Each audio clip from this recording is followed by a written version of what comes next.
Bismillahirrahmanirrahim. Sekarang kita akan membahas sunnah hayat. Apa itu sunnah hayat? Sunnah hayat itu yang apabila kita tinggalkan tidak disunnahkan untuk sujud sahwi. Tapi ketika kita tinggalkan ini rugi. Kenapa? Karena kita kehilangan pahala. Apa saja? Yang pertama, mengangkat kedua tangan. Dan mengangkat kedua tangan ini ada dua cara. Ada dua pendapat. Yang pertama, tangannya di depan dada. Ujung jarinya sejajar dengan bahu. Yang kedua, di pundak. Ujung jarinya sejajar dengan telinga. Jadi yang pertama seperti ini, yang kedua seperti ini. Telapak tangannya menghadap kiblat. Bukan begini. Allahu Akbar. Tapi begini. Dan angkat tangan ini sunnah. Kalaupun tidak mengangkat tangan, tidak menyebabkan sholatnya batal atau tidak sah. Misalnya ketika kita mau sholat, tidak angkat tangan, tetapi langsung meletakkan tangan kita di perut.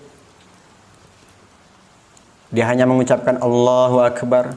Sah tidak? Sah. Karena yang wajib itu adalah takbiratul ihram. Bacaan Allahu Akbar. Bukan angkat tangan. Jadi kita nggak perlu memperdebatkan angkat tangan yang berbeda. Yang seperti inilah, yang seperti inilah. Sama keduanya juga benar. Tidak angkat tangan pun tetap sah. Hanya saja kalau kita tidak sesuai, maka tidak mendapatkan pahala sunnahnya. Biasanya kan ada orang yang sholat seperti ini. Allahu Akbar. Ya berarti nggak mendapatkan sunnah angkat tangan. Kalau menginginkan pahala sunnah angkat tangan, berarti minimal angkat tangannya di depan dada atau di depan pundak. Ujung jarinya sejajar dengan telinga. Dua seperti ini, seperti ini. Jadi kalau Allahu Akbar, berarti kalau tidak sesuai, dia tidak mendapatkan pahala sunnah hayatnya. Kapan saja sunnah mengangkat tangan ini? Pertama ketika takbiratul ihram. Allahu Akbar. Yang kedua mau ruku. Ketiga mau i'tidal. Yang keempat ketika bangun dari tasyahud awal. Jadi kalau dari sujud kedua pada rakaat pertama, dari sujud kemudian berdiri Allahu Akbar, ini tidak disunahkan untuk angkat tangan. Kalau angkat tangan yang nggak mendapatkan pahala. Karena nggak sunnah. Sunnahnya setelah tasyahud awal. Berarti setelah rakaat kedua pada sholat maghrib, isya, duhur, asar, setelah tasyahud nih berdiri Allahu Akbar, itu baru sunnah. Namun perhatikan juga ya, ketika mau ruku kita angkat tangan, tapi angkat tangannya nggak sempurna seperti ini atau seperti ini. Misalnya, Allahu Akbar. Apa ini? Jadi harus di depan dada atau di depan pundak. Baru mendapatkan sunnah hayat. Mafhum ikhwan? Sekali lagi, saya ulang untuk mempertegas bahwa angkat tangan ini sunnah. Tidak angkat tangan pun tetap sah. Meskipun di takbiratul ihram. Sholat langsung Allahu Akbar, tidak angkat tangan, tetap sah. Karena yang wajib itu takbiratul ihramnya. Paham ya? Kemudian yang kedua, iftitah. Jadi bacaan iftitah pun sama sunnah. Ketika orang sholat langsung membaca Al-Fatihah, setelah takbiratul ihram pastinya tetap sah. Karena bacaan iftitah itu sunnah. Bacaan iftitah ini yang terkenal ada dua. Yang pertama, Allahu Akbar kabira, walhamdulillahi katsira, wa subhanallahi bukrata wa asila. Inni wajjahtu. Ada yang mengatakan jangan pakai ini. Udahlah, gak perlu diberdebatkan. Insya Allah keduanya benar. Toh sunnah. Tidak menyebabkan batalnya sholat. Artinya pun gak berubah. Justru kalau ditambah ini, ada penegasan sesungguhnya aku. Sekali lagi nggak perlu diperdebatkan ya. Lanjut. Inni wajjahtu wajhiya lilladzi fatara samawati wal arda hanifan musliman wa ma ana minal musyrikin.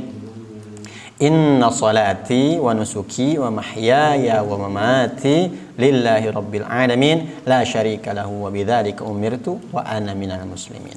1. Doa yang kedua, Allahumma ba'id baini wa baina khotoyaya kama ba'adta bainal masyriqi wal maghrib. Itu doa iftitah yang kedua. Mana yang paling benar? Jangan tanya yang paling benar, amalkan saja.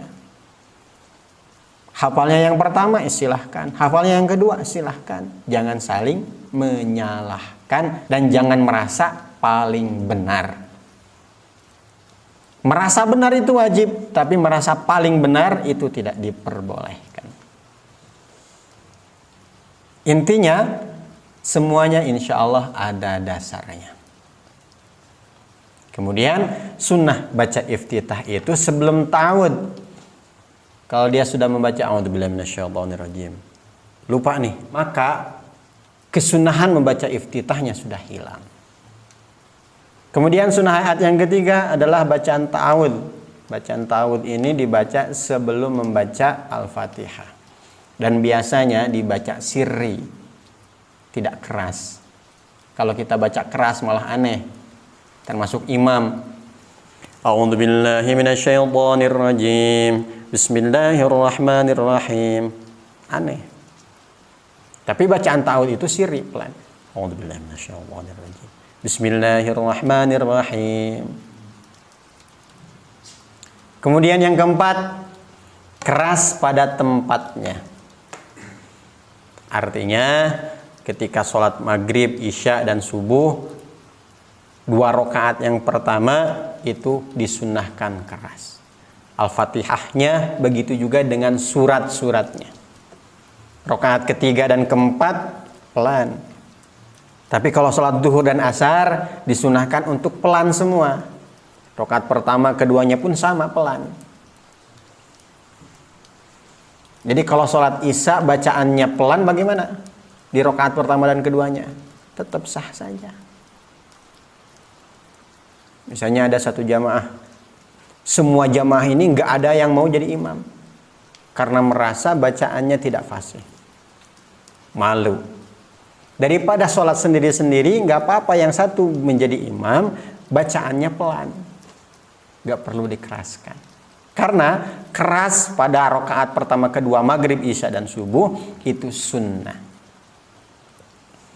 Begitu juga sholat asar dan duhur, tiba-tiba ada imam membacanya dengan keras.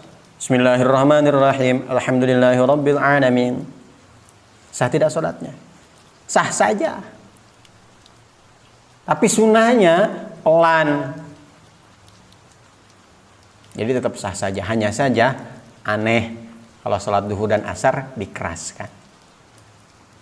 Jadi kalau mengqadha sholat isya di waktu malam dikeraskan juga sunnah. Rakaat pertama dan keduanya. Kalau sholat isya di qadhonya di siang hari, maka sama, tidak disunahkan. Artinya sholat siang hari semuanya lirih atau pelan, dan sholat di malam hari itu disunahkan untuk keras. Jadi kalau seandainya mengqadha sholat duhur di waktu malam setelah isya misalnya, maka tetap disunahkan rakaat pertama dan keduanya dikeraskan. Jadi poinnya ada pada waktunya. Malam 1-2-nya dikeraskan, siang 1-2-3-4 semuanya pelan. Kemudian yang kelima, membaca amin setelah membaca Al-Fatihah. Imamnya pun sama disunahkan, bukan hanya sekedar makmumnya. Kalau bisa aminnya itu dibarengkan antara imam dan makmum. Waladdallin, amin. Imamnya membaca amin, makmumnya juga membaca amin. Kalau aminnya imam dan aminnya makmum berbarengan, ini akan berbarengan juga dengan aminnya para malaikat. Kalau bareng dengan amin para malaikat, maka akan diampuni dosa-dosanya. Jadi usahakan imam juga membaca amin. Kalau bisa agak sedikit dikasih jeda. Makmum tuh jangan langsung serentak. Waladdallin, amin. Jangan gitu. Tapi kebiasaan seperti itu. Jadi imamnya yang ikut kondisi. Bukan makmum menunggu aminnya imam baru mereka membaca amin juga. Sekarang kan berbeda. Makmum langsung membaca amin. Jadi imam pun langsung membaca amin tanpa jeda. Waladdallin, amin. Kan susah untuk mengkondisikan makmum. Makmum kan banyak, imam satu. Jadi kondisikan yang satu orang. Kalah imamnya. Gak masalah ya. Yang penting aminnya makmum dan aminnya imam ini berbarengan. Dan membaca amin yang benar itu A-nya panjang, min-nya juga panjang.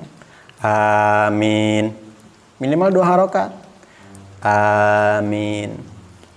Artinya, ya Allah kabulkanlah. Namun biasanya di dalam sholat itu aminnya pada benar. Yang salah itu membaca amin di luar sholat. Ketika doa berjamaah. Allahumma ighfir lana dzunubana. Amin. Amin. Amin artinya kabulkanlah ya Allah. Jadi nggak perlu ditambah amin ya Allah. Amin ya Allah. Nggak perlu. Karena bacaan amin artinya sudah ya Allah kabulkanlah. Ada lafaz Allah yang tersembunyi. Jadi kalau amin ya Allah ini pemborosan kata. Cukup amin. Kalau amin artinya aman. Ya Allah ampuni kami, aman ya Allah. Salah. Kalau amin artinya beriman. Kalau amin artinya yang terpercaya. Rasulullah gelarnya Al-Amin, orang yang bisa dipercaya. Jadi betulkan bacaan amin kita. A-nya panjang, min-nya juga panjang. Kemudian selanjutnya membaca surat di 2 rakaat pertama. Jadi kenapa kok sholat duhur dan asar rakaat pertama kedua agak panjang, rakaat ketiga dan keempat kok agak cepat rukuknya? Kenapa? Karena rakaat pertama dan kedua disunahkan untuk membaca surat.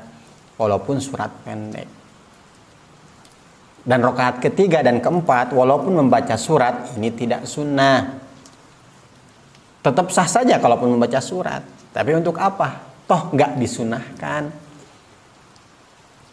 Jadi rakaat pertama dan kedua saja yang sunnah untuk membaca surat atau ayat. Dan adabnya itu berurutan ya suratnya. Jadi kalau rakaat pertama Al-Falaq berarti rakaat kedua harusnya An-Nas. Jangan rakaat pertama Al-Ikhlas, rakaat keduanya Al-Fil. Jadi mundur ke belakang. Itu tidak adab saja. Tapi tetap sah. Hanya saja bagusnya, afdolnya berurutan suratnya.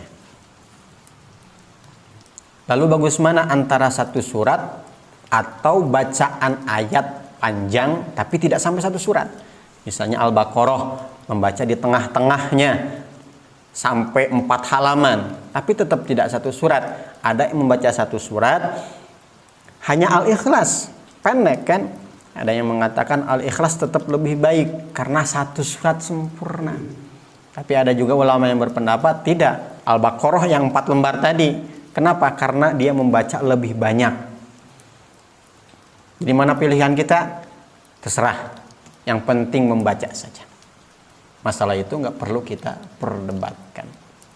Jadi kalau sholat isya tanpa membaca surat itu pun tetap sah saja. Selepas baca Al-Fatihah langsung ruku, sah saja. Hanya saja kalau sholat berjamaah imam jangan seperti itu. Kasihan makmumnya. Sunnahnya membaca Al-Fatihah bagi makmum adalah setelah Al-Fatihah imam beres kan? Ini imam setelah membaca Al-Fatihah waladdallin amin langsung ruku. Makmum kewalahan mereka belum membaca Al-Fatihah. Karena membaca Al-Fatihah ini wajib bagi imam dan juga wajib bagi makmum. Intinya, membaca surat itu sunnah di rakaat pertama dan kedua. Kalaupun tidak membaca surat dari Al-Fatihah langsung ruku, tetap sah. Misalnya ini ketika kita sholat sendirian atau banyak qadaan sholat, ya udah nggak usah membaca surat, biar cepet selesai. Selanjutnya, bertakbir setiap rukun kecuali takbiratul ihram dan mau i'tidal. Bagaimana? Allahu Akbar, mau ruku. Mau sujud, Allahu Akbar. Mau duduk antara dua sujud, Allahu Akbar. Itu sunnah. Tidak membaca, tetap sah saja. Misalnya, selain takbiratul ihram. Kenapa? Karena takbiratul ihram ini wajib bukan sunnah. Dan selain i'tidal, karena ketika mau i'tidal dari ruku ini, sunnahnya bukan bertakbir, tapi membaca Sami'allahu liman hamidah. Selanjutnya, membaca tasbih di ruku dan sujud. Bacaan tasbih itu subhanallah. Namun yang diajarkan Nabi adalah ketika ruku subhana rabbiyal azim wa bihamdi, ketika sujud subhana rabbiyal a'la wa bihamdi. Kemarin dijelaskan di ruku dan sujud ini boleh berdoa, tapi tetap tasbih lebih diutamakan.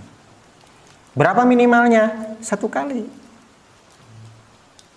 Jadi membaca subhana rabbiyal azim wa bihamdi sami'allahu liman hamidah misalnya, ini sudah mendapatkan kesunahan membaca tasbih pada ruku.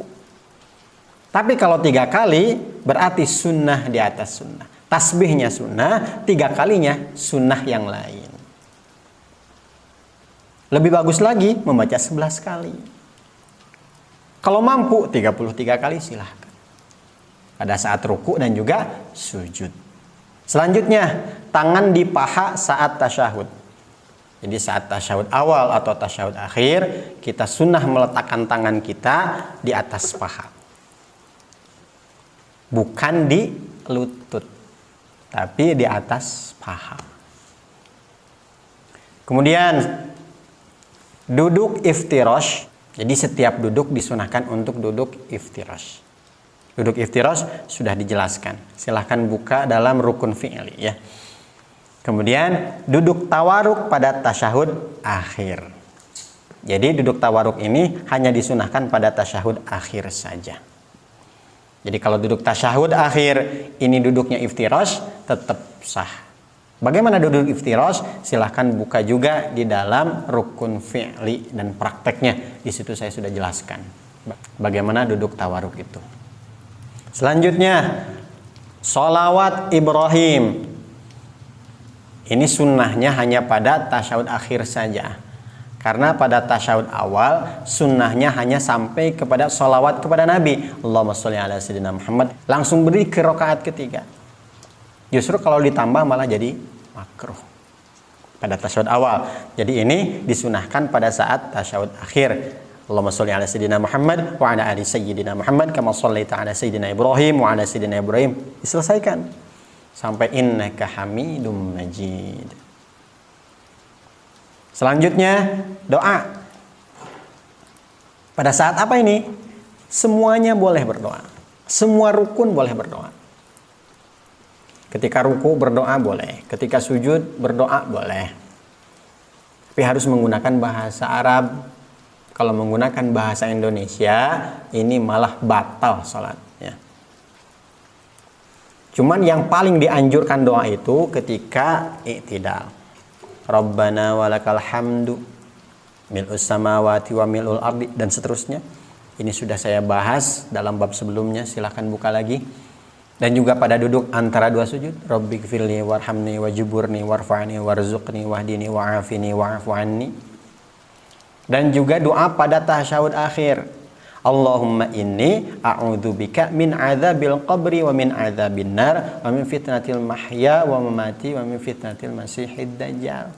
Rasulullah menekankan kita untuk tidak meninggalkan doa tersebut dalam setiap sholat kita. Kenapa? Karena begitu besarnya fitnah dajjal. Siksa kubur, siksa neraka itu pedih. Jadi kita harus meminta perlindungan kepada Allah di dalam setiap sholat kita. Sunnah memang, tapi kita harus mewajibkan kepada diri kita. Mafhum ikhwan? Selanjutnya, salam kedua. Jadi salam yang pertama itu wajib, salam keduanya itu sunnah. Assalamualaikum warahmatullahi. Sudah saja, sah. Tapi rugi. Kenapa? Karena meninggalkan sunnah. Kemudian, dan lain-lain. Artinya, jika ada tambahan, silahkan tulis di komentar. Mudah-mudahan Allah Subhanahu wa taala pahamkan kita semuanya. Yang betulnya dari Allah Subhanahu wa taala, yang salahnya dari kebodohan saya sendiri.